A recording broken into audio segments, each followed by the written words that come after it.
ஒரே ஒரு 5 லிட்டர் இதய மந்த்ரா கடல் எண்ணெய் பேக் ஒரு மாசம் முழுசுக்கும் அத்தனை சமையல முடிச்சு விடலாம். இதய மந்த்ரா. கடந்த 4 ஆண்டுகளில் கூட்டுறவுத்துறை வாயிலாக விவசாயிகளுக்கு 53,000 கோடி ரூபாய் பயிர்க்கடன் வழங்கப்பட்டு உள்ளதாக தமிழக அரசு தெரிவித்துள்ளது. இதுகுறித்து தமிழக அரசு வெளியிட்டுள்ள செய்திக்குறிப்பில் பொதுமக்களுக்கும் தொழில் அமைப்புகளுக்கும் கடன் வழங்கி அவர்களை முன்னேற்றுவதே கூட்டுறவு சங்கங்களின் முக்கிய பணியாக இருந்து வருகிறது. முதல்வர் ஸ்டாலின் 2021 தேர்தலுக்கு முன் தேர்தல் அறிக்கையில் தெரிவித்தபடி கூட்டுறவு நிறுவனங்களில் ஒரு குடும்பத்தில் 5 பவுனுக்கு உட்பட்டு நகைக்கடன் பெற்று 31.3 2021 நிலவரப்படி நிலுவையில் இருந்த நகைக்கடன் தொகையான 6,000 கோடி ரூபாயை தள்ளுபடி செய்து ஆணையிட்டார். அதன்படி 11.70 லட்சம் பயனாளிகளுக்கு 4,904 கோடி ரூபாய் அளவிற்கு தள்ளுபடி சான்றிதழுடன் அவர்கள் அடமானம் வைத்த நகைகளும் திருப்பி வழங்கப்பட்டன.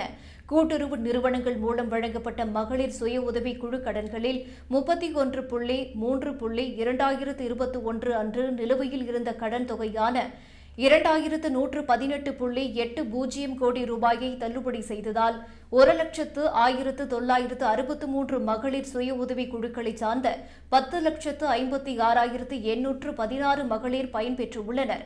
மகளிர் சுய உதவி குழுக்களுக்கான கடன் உச்சவரம்பு 20 லட்சத்தில் இருந்து 30 லட்சமாக உயர்த்தி 1,90,499 சுய உதவி குழுக்களுக்கு 10,997.07 கோடி ரூபாய் கடன் வழங்கப்பட்டுள்ளது.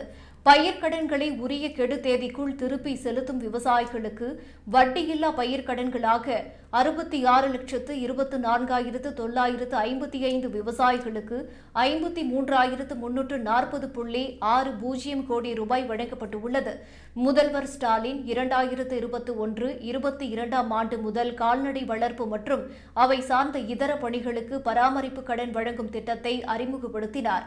11,88,440 விவசாயிகளுக்கு கால்நடை வளர்ப்பு மற்றும் அதன் தொடர்புடைய பணிகளுக்காக 6,372.02 கோடி ரூபாய் கடனை அரசு வழங்கியுள்ளது. மாநில கூட்டுறவு வங்கிகளின் தேசிய இணையம் தமிழ்நாட்டின் கூட்டுறவு வங்கிகளின் சிறப்பான நிர்வாகத்தை பாராட்டி 2024 5 விருதுகள் வழங்கியது என்று தெரிவித்துள்ளது.